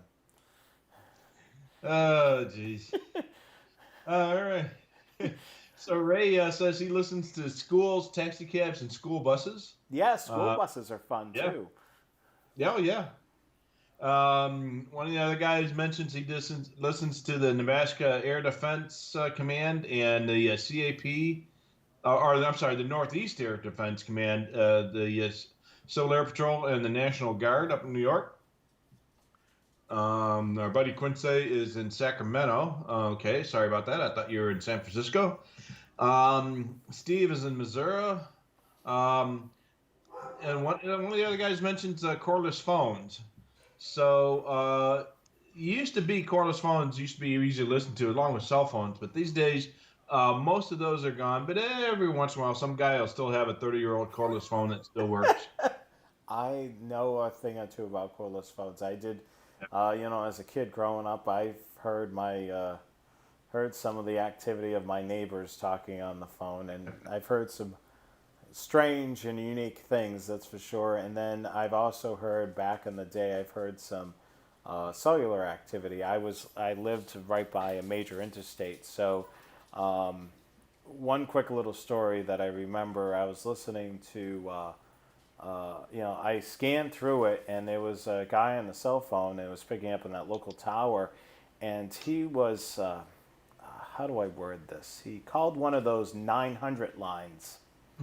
So So, so you apparently, got it for free what he was paying $20 a minute for. yeah, and he was multi. No, I could only hear his side of the conversation, Oh, and apparently he was multitasking. I'll just leave it at that. okay. And I was like, "What the heck is that?" And then I figured out, well, I know what he was calling at that point. Yeah. Yeah. Alrighty. So yeah, the MERS channels, GMRS, FRS, those are guys are listening to. Dave's got a 996XT that he's listening to the local public safety stuff. His P2 monitors the police and fire, and his 15X uses as a weather monitor. So we get this call all the time. People call us and say, "Can I use my scanner as a weather alert receiver?" And we tell them, yeah, most scanners these days have the ability to be programmed for alert receiving. But a lot of times I tell them, well, why do you want to spend two or three or four or $500 on a scanner To use to it use? as a weather radio when you can buy. How much are one of those weather stations? I can't remember. Oh, I've seen them for as low as $10 or $15 at Walgreens. Yeah, so yeah, I've got those calls too, and I'm like, yeah, well, probably the coolest weather alert Yeah. radio would probably be the Home Patrol 1 or 2, because it's got that large screen and you can put Yeah. it in that standby mode. But I'm thinking, do you really want to spend, $400 or $500 on a radio to Yeah. just do that? Yeah. Well, obviously, I have enough to do that with, and I do. Back in when I lived in Chicago, I did have one set up for that, just because I had the radios. But a lot of places when I was back when I was in the police department, we had when I first started, we put weather plectron receivers in the schools, Yeah. and when there was a severe weather event, we would put tones out on the fire channel and open up those plectrons. And as those started to wear out, we just went out to Radio Shack and bought a dozen of those cheap weather alert receivers and put those in all the schools and gave it to them. And then we stopped doing those weather things on the plectrons. And at that time, I think we were spending $10 or $15 a piece on them, and it was worth it. And then we bought a bunch in bulk. We got a deal from one of the manufacturers where we bought several hundred of them, and we gave them to residents. That is super cool. Yeah. See, Dave, or that's, I'm sorry, I got to go back. I got to go forward instead of backwards here. Um, John is up in the wilderness of the UP of Michigan. He's a Uper, as they call him up there. I spent a lot of time up in the UP of Michigan. It's the Upper Peninsula of Michigan, north of Wisconsin. That's a great rail fanning spot, by the way. Spent a lot of time rail fanning up there. There's not a whole lot of civilization in some of those places up there. So but most of the public safety stuff is on the state digital system these days. See here, for aircraft on the SDS-100, Joe suggests the BNC adapter with the BNC aircraft antenna. Yeah, I think Joe and he and I are of the same mind. He probably had that comment before before I suggested it, but it was just, we're great minds are thinking alike here. Let's see here. One of our guys started a new Facebook group for scanner users. Yeah, there's 1 million Facebook groups for scanner users out there. So if you can't find it, you're not looking very hard. Yeah, the same thing for rail fans as well. Yeah. I can tell you that my Facebook feed, if you were to look at my Facebook feed, it's mostly all. I got my phone right here right now, and it's mostly all. It's all trains. That's all. Yeah. I'm looking at all types of different groups. There's a lot of cool groups to be able to join, just to be able to see what's going on in your neck of the woods. Oh, sure. There's some that cover, particular rail lines. I'm not on a lot of scanner Facebook pages. I love rail fanning, so I'm on there a lot with rail fanning. But yeah, like you said, Rich, if you can't find it, you're not looking hard enough for sure. Yeah. Or you're not looking at all. Yeah, you're probably not looking at all. A lot of times, Facebook kind of tracks you, and a lot of times it's recommending groups to you. Yeah. So Absolutely. And then he asks further that Facebook is no longer. So, yeah, we used to do these shows on the Facebook platform, but we had a lot of technical issues, and it works so much better here on YouTube. So we still have our Facebook page, but we're doing the shows here on YouTube instead of Facebook, just because they actually work. yeah, and the other thing too, it's a lot easier to search for these videos and to view them. So you can look at our YouTube channel, and that's all it is our videos, and you can, as the old joke says, you can binge watch a season of the Scanner Guys if you want, very easily. And the other option is if you're a Roku or a Apple TV person, you can watch us on the big screen. Yeah. If you see me poking my head up like this, is I've got one of my rail cams on in the background, so if a train goes by, I gotta look up on it. But yeah, you can watch these on your big screen if you want to. I don't know why you'd want to see our ugly mugs on a big screen, but you can. Yep. But the Facebook page, we still have it, but behind the scenes things, it's a lot easier to manage a YouTube broadcast than Facebook. It all works very well here. And the comments, for me going through the comments, is a lot easier on YouTube than Facebook, because on Facebook there was a limit to the number of comments, and it would erase the old ones. And on the YouTube, I don't have to go through all the rigmarole of copying and pasting so I don't lose the old comments by the time we get into Romper Room. Yeah, So and we, at the cent, it's a lot easier for me as well, doing stuff here in the studio. So I'm at central control here. So I'm, running the slideshow or switching the cameras. yeah, So I'm doing that all here, and I'm hoping I'm going to have a piece of equipment that'll allow me to use my two big monitors. Right now, I got a little bit of a different setup right now because I'm actually using a different computer for streaming. So, yeah. I have to get you a Stream Deck too.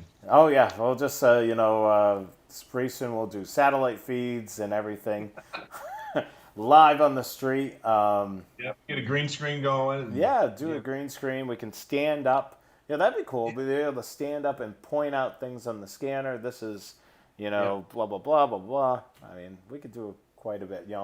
I'm happy. We've came a long way looking at some of the broadcasts that we first initially did. I was broadcasting out of the camper. We've came a long way technology wise. Oh yeah, I actually had a guy accuse me of using a green screen, and that the radio rack in back of me was not real, and I actually had to go back and kind of, yep, Yeah, it's real. It's real. Yeah, it's definitely real. Just so some of you know, there is a limit on how many posts you can do in our live chat. So if you're posting back to back, it will restrict your messages. I just saw somebody posting, several comments back to back. So make sure make sure you post, but not spam. Spam it out, we're not going to be able to see your comments. Yeah, so yeah, just make a post and then give us some time and we'll get to you. Remember, we're trying to do it as quickly as we can, but we're going through this comments in the order in which they were presented here. So, Jim is in Maine. Welcome back. And you posted our website address there again. That's great. Yeah. And let's see here. Joe says I should get rid of the red clock and buy the blue one. So I just got to convince the wife to let me spend the money. She's kind of tight with the paper, with the pocketbook these days. So, And well, the paper, the money. yeah, or the plastic actually. Yeah. So I don't know about you, but I'm not allowed to carry credit cards. My wife handles all that stuff, and she lets me. Obviously, she lets me get toys, but I'm a good husband. I do what she tells me. Yeah, I think you're pretty spoiled. That rack was certainly a huge investment, which was her idea, mind you. Yeah, But it was her, and it was her gift to me. It was a birthday present to me. yeah, I think I'm gonna get on her birthday list. Yeah. No, you can't marry my wife. No, I'm not gonna marry your wife, but I don't even want a big rack like that. I mean, We are talking about radio racks. radio racks, yes, radio racks, the one behind you. I have my little mini one that I have put together. I have 4 radios in it, and I like it. So anyway, Anyways, let's move on before we get ourselves in trouble here. Can we listen to submarines? Well, it depends. I've spent a lot of time at submarine races at the lake, but I don't think I've ever actually heard them on the scanner. Jerry, my buddy Jerry, remembers the radio collection picture. Yep. So Jerry was there, and so back many years ago, one of our guys worked for a police department, and they had a community center. It was basically a storefront and a shopping mall, and it was perfect for our meetings. So we had what we call Friday nighters, and we'd get together on a Friday night. We'd get pizza at the place next door, and then go over and have a big meeting. And sometimes we'd have 5 people, sometimes we'd have 50. And this was one of the things where we had 50 people, and we would put all the radios there. We took some pictures and had a great time, and it was a lot of fun.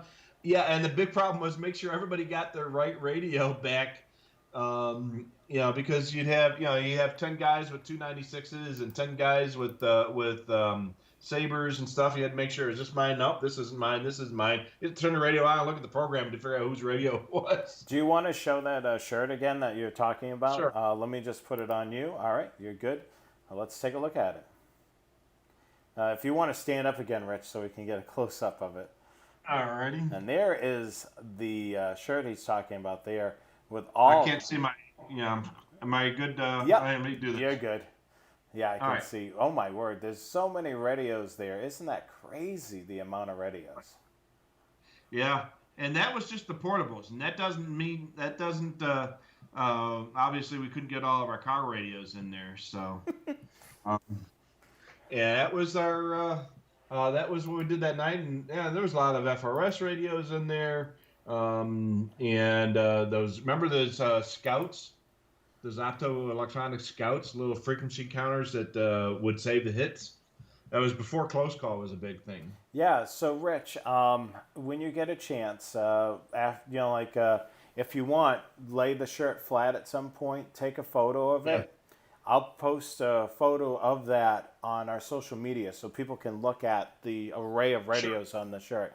So we'll definitely get a photo of that. We'll put it on Instagram and Facebook so you guys can see, because we're seeing it through YouTube, but it looks crazy, the amount of radios that are in that shot. Yeah, and I'll check with my buddy Jerry and buddy Will, see if somebody's got the actual picture that was used to make this shirt. So yeah, I mean that is super cool. Yeah. Let's see here. Joe's gonna have to order one of my clocks. Okay. And yes, I am landlocked out here. That's for sure. Dave's in Kokomo. I think that's Indiana, right? I think so, yeah. Or it was a song for the Beach Boys, as we mentioned. Boys. Yep. Ira's got a good question here. So he is listening to his SDS 200, and he saw a talk group ID came up with little I, and then the number, and then a number. So that that's an individual call. That's like a radio to radio call. So only the radio that's talking and the radio he's talking to would hear it. It wouldn't go out over the regular channel. So that's what's called an I call or an individual call. And Dave says use Google Earth for plotting your route. Put the nearest towers and the radio on a map, and you can use the radio reference. The other thing too is if you've got a unit and scanner with the zip code mode, you can get a GPS receiver, which we sell on our site, and have the GPS automatically update your location as you drive and reprogram the radio. It works really well. Yeah, we'll definitely talk a little bit about GPS scanning next week during the road trip show.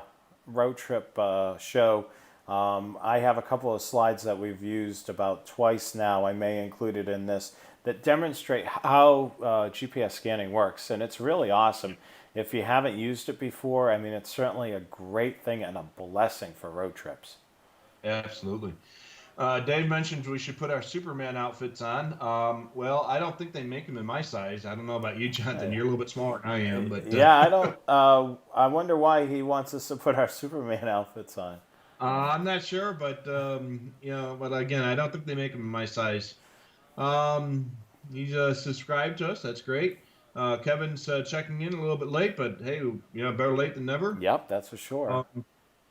Our buddy Electronics Tech says there's no DMR in his area. They must be using analog, but like I said, a lot of hospitals out here use DMR, so that's very, very popular. And Roger had a good question. Any idea why his SDS 100 BNC adapter is warm to the touch when he's using it?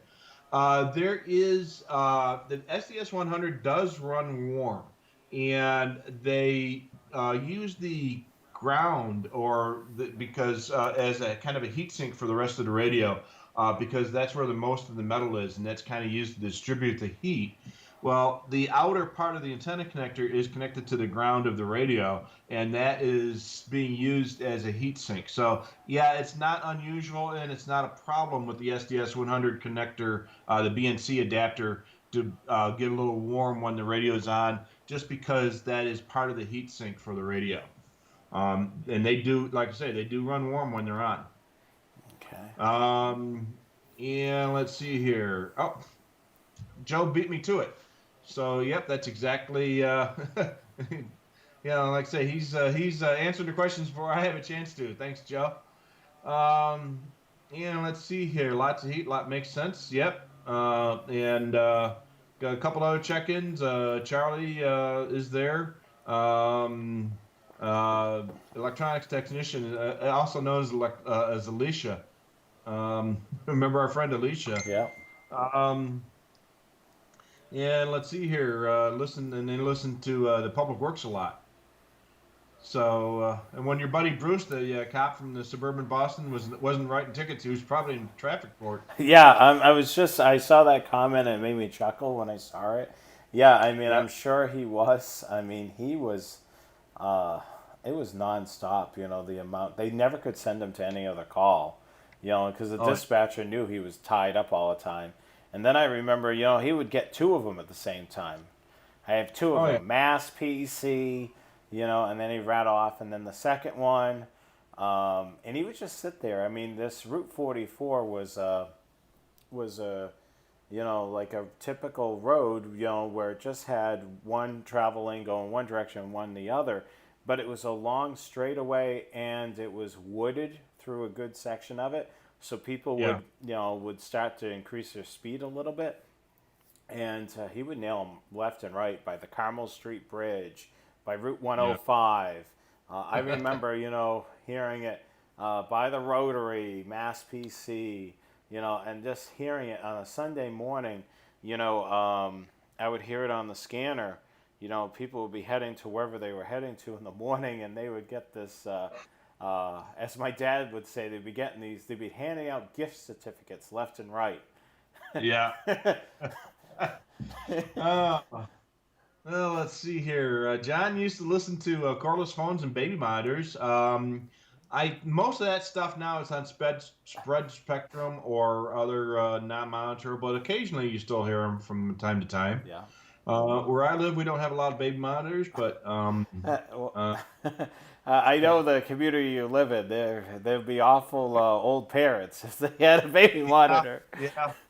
So, see, most scanners have the weather channel. Yeah, they do. The weather button. Hmm. Um, so, first, student school bus drivers up in New York is Joe's thing. Let's see here.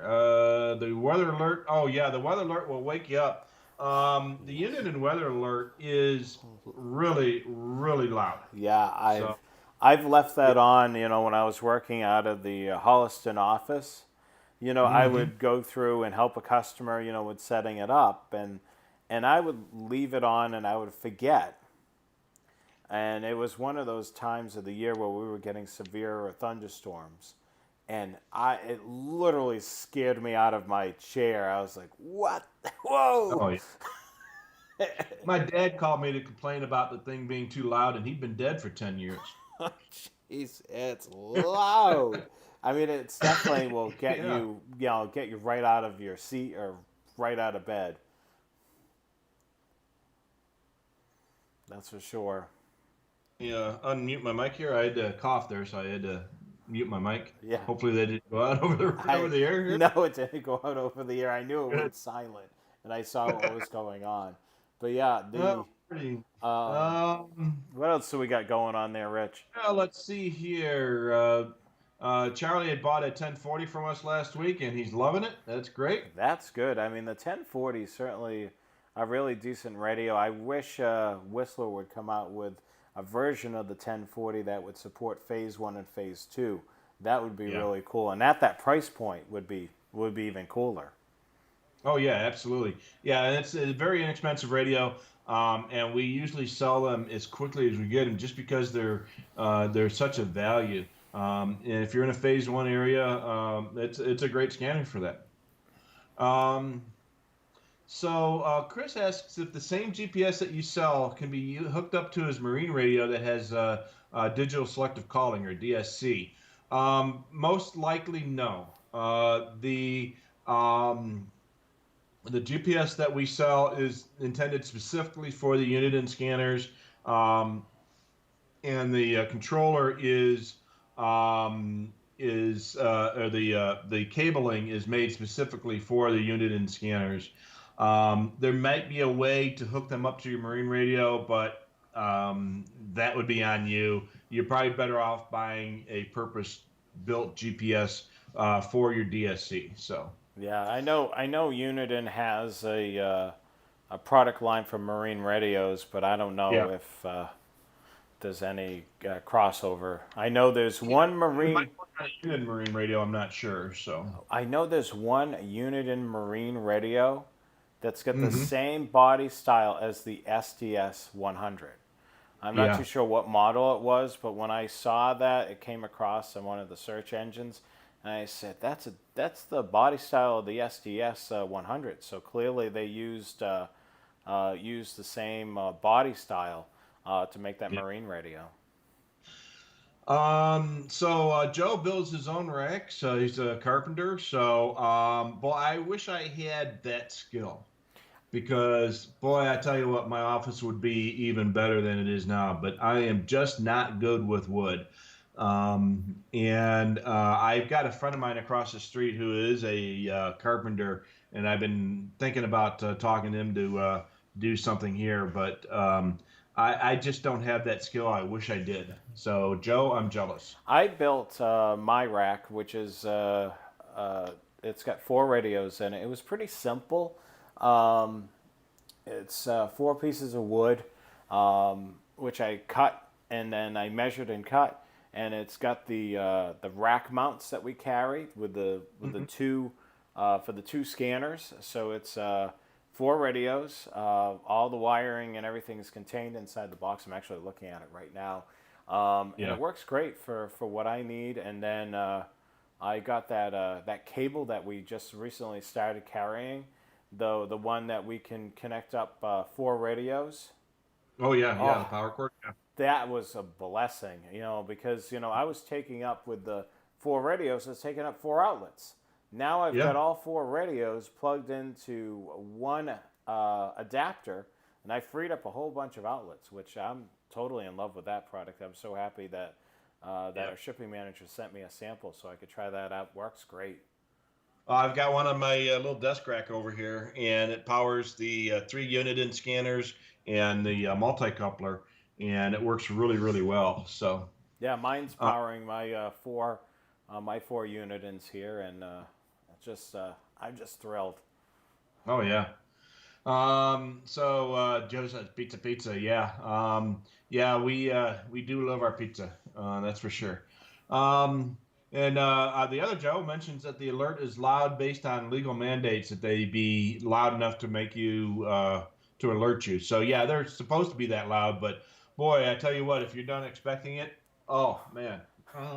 Yeah, yeah. If you're not expecting it, I mean, that's why you Yeah. have to be fully aware that you have it on the radio, so you don't literally soil Yeah. yourself. Yes, that's a nice way of putting it. Yes, I was Dave trying to asked, find a nice way of putting it. yeah.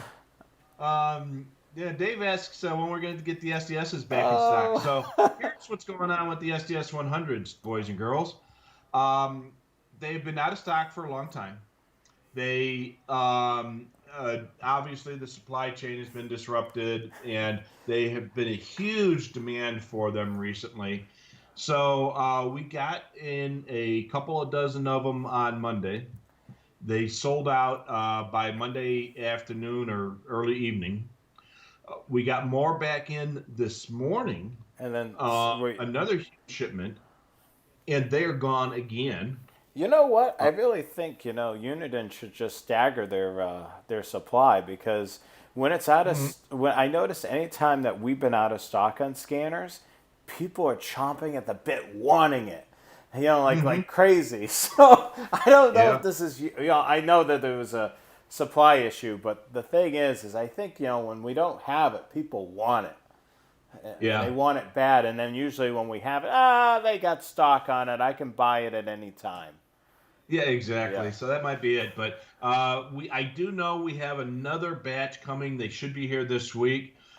Make sure you put your email address in, even if you had your email address in before and you Put already it got in that again. email. put it in again because that email list has now been erased because everybody got their emails. So put your email address in on the product page. There's a link there that says email me when back in stock. We are getting another small shipment in this week. As far as the other 100 or 200 or 300 that we have on order, when they show up, I don't know. We're kind of at the mercy of our distributor, and we are doing our best to keep them in stock. But boy, they're going out as fast as we can get them. Yeah, and like you said, sign up for back in the stock, and Yeah, then order as soon as you get that because they're going to go as fast. I mean, the thing is people are wanting it because it's not available. that's right. So, Joe, Charlie asks if he can program his 1040 without a computer. Yeah, you can. You can do it right from the keyboard of the radio. And if you can read and follow the instructions and understand how the database at Radio Reference works, you should be able to do it without too much difficulty. But it's a heck of a lot easier to do with a computer if you can. And the other thing too with that radio is you want to make sure that you program any channels or talk groups. Make sure you assign them to a scan list. Yep. You don't want that floating in the radio randomly because the next time you power it up, the radio is going to say, what's going on here with this talk group or channel? And it's going to create a heap error. So, Yep, and you're getting that heap error. And you know what will happen when the heap error happens? You have to reset the radio and you have to program it all over again. So if you're going to do it manual, take your time. Yeah, and then again, huge hint there is always make sure every talk group is assigned to a trunk system, and that is that we get that call at least once a week. Yep, and make sure any channel, whether it be conventional or digital, is assigned to a scan list as well. I mean, that's the big culprit of it because it's basically it's floating in the radio. You can program things into the unit in radios with a dynamic allocated memory system, and they can float. You don't need to assign it to a system. You can kind of float it. Yeah. Yeah, they program differently, and the way the Whistlers program is you put all these objects into your radio, and then you assign those objects, which are kind of like a library, to a to a scan list, and then you scan the scan lists. So you can have one object in multiple scan lists, but make sure that every object is assigned to at least one scan list. What you can do is make a scan list number one or number 0 or something like that, assign everything to that scan list and just don't scan that scan list, and that way you never have to worry about that heap error issue coming up. And Joe mentions good suggestion, check your local ham radio club. There's somebody there that's going to know how to program the radio. So Dave put a chip in our summer road trip chat and a few chats ago, so we'll look for that. And Joe misses the days when you can listen to cell phones and cordless phones. Yeah, that was a lot of fun, but yeah, it's probably a good thing that they stopped listening to that. Yeah, So, I mean, there was the whole conversation where people would get ticked off with me when when I would pick up the phone. Hey, Scanner Master, I want a scanner to be able to monitor cordless phones and cell phones. And so, they would get all upset. Well, why didn't you make it anymore? Blah, blah, blah, blah. Well, people didn't like it. And then, well, what does it matter? I said, then I would end up turning the conversation around and said, would you like people listening to your phone conversations? No. Yeah. I'm like, Yeah. okay, there's the reason. yeah, absolutely. It's that cut and dry. Yeah, it was fun while it lasted, but they did the right thing by stopping that. It is really a privacy invasion, and I get it, but yeah, it was fun to listen to while it was available. Yeah. So, and we have kind of reached the end of our chat here. It's almost 2 hours in, so I guess it's about time. Yeah, so let's go through a couple of slides, and then we'll say our farewells. And any last-minute questions, certainly post them here in the comments. Let me just load this up so we can review that. Let's see here. Let me go there. Put you on the spot here. Get ready. Get ready. All right. So, as you saw tonight, we highlighted some of our shack photos that were sent to us through our email address, thescannerguys@gmail.com. So, if you want to keep those coming to us, certainly do that. You'll get your 15 seconds of fame right here on the Scanner Guys.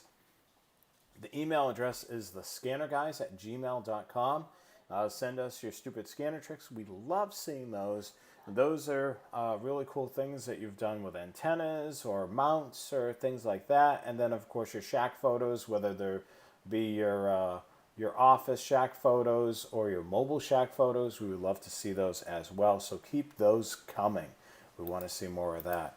And then, as always, you want to make sure that you sign up for the Scanner Master newsletter to stay ahead of what's going on with sales and new products and so on. And then also, you want to sign up for the Scanner Guys newsletter as well. We posted it a couple times, a link in the comments. You can go to that link and sign up for our newsletter. It'll have some pretty cool stuff as well. Some inside stuff for the Scanner Guys, upcoming shows, or even maybe, hopefully, some contests. And then if you have questions in general about scanners, or you're looking to purchase a scanner, certainly email this email address, support@scannermaster.com. This one's monitored all the time. So any support questions or scanner questions, send it to support@scannermaster.com. And as always, you can call Scanner Master at 1-800-722-6637. That number again is 1-800-722-6637. We're open Monday through Friday from 10 a.m. to 4 p.m. Eastern Time. And then you can always shop Scanner Master 24/7 at scannermaster.com. They are the official sponsor of the Scanner Guys. So next week, we have a great show coming. Wednesday, June the 10th. We're going to be talking about summertime road trips with your scanner. Tips, how to program it, some items or accessories that you should consider using in your vehicle. You can tune in at 8 p.m. Eastern Time, 5 p.m. Pacific, right here on YouTube. We would love to see you then. Tell your friends, tell your family, tell everyone to join us. We would love to bring in more people into the Scanner Guy community. And as always, you want to make sure that you check out my blog. My blog is trainaficionado.com, and you can follow my social media as well at trainaficionado on Facebook and Instagram, and you can also follow it as well on Twitter. And don't forget to follow, like, and subscribe to Scanner Master on YouTube, Twitter, and Facebook, and the Scanner Guys. Make sure you follow, like, and subscribe to us as well. We have a Facebook page, Twitter, YouTube, and Instagram. So make sure you tune in there for all those updates as well to all of our social media there. So a lot of great stuff there, Rich, on our social media. So make sure that you join us there. And make sure you check out our website as well. The website is thescannerguys.weebly.com. And they're in the comments there. And subscribe to our newsletter. We want to grow that list, and we're going to start using that. We hope to possibly send an email once a month. We'll highlight some of the shows that you may have missed, and then we'll talk about upcoming shows. We may have some exclusive coupon codes that you can use. It's endless possibilities of things that you can take advantage of in our newsletter. So make sure you sign up and do that before you forget about it, and you'll be getting some newsletters from us. Rich, do you have anything else you want to add tonight? My buddy Jerry sent me a message, and I do have that picture that the original picture from the radios are on my shirt here. So I will send that to you so that you can post that up. So it was actually the cover photo for the Karma Facebook page. So if you're a member of Karma, just go to the Facebook page and you'll see it there. And if you're not a member of Karma, look up Karma Chicago on Facebook. It's CARMA Chicago, and it's on our Facebook, and you should be able to see the picture there. And like I say, I'll send it to Jonathan so he can post it up on our page as well. Yeah, I mean, that'll be cool for Instagram for you guys that are just joining us there to be able to see that photo. And we'll, of course, post it on Facebook as well so you guys can check out all the radios. And we'll certainly post that soon. So we want to thank you so much for joining us. We know we have a lot of loyal fans that join us each and every week. We appreciate you. As you can see, we read all your comments there. If we didn't get to your question, or you have more questions for us, certainly give us a call at Scannermaster at 1-800-722-6637 or email support@scannermaster.com. And if you made it this far in the rebroadcast, congratulations. We're happy that you joined us for the full 2 hours of the Scanner Guys. If you don't have anything else, Rich, I guess we'll wrap it up. 4 bottles of water today. Yep, and I've been drinking my sweet tea. And That beer, you know it. No, Yeah. it's from QT, which is one of the local gas stations here. And I was craving, what was it, Sunday? So I was out and about, and I wanted their raspberry sweet tea. So I went into the QT, which is the local gas station. They got food and what have you. And I went in there, and they didn't have any sweet tea. And I was grumpy after that. Yeah. So when I got home today, I had... there was some sweet tea in the fridge, from QT, and I was quite thrilled. So I've been drinking some sweet tea during the broadcast. So you're less grumpy than normal? I'm not usually grumpy, but I really, you have that hankering for something, and you just, Yep. you were just disappointed, like, darn, I really, really craved that, and unfortunately they didn't have it. So yeah. So. Well, I think we are done. So appreciate everybody tonight. Remember to hit that subscribe button. Yeah, definitely on our YouTube account here. Make sure you hit the subscribe button. And also subscribe to our newsletter and check out our new website. We're going to continue building that. So we're building a Scanner Guys community, and we're so happy that you guys are a part of it. So I'm Jonathan Higgins. I'm Rich Carlson. And until next time, we'll talk to you again next week. Thanks, guys. All right. Bye-bye.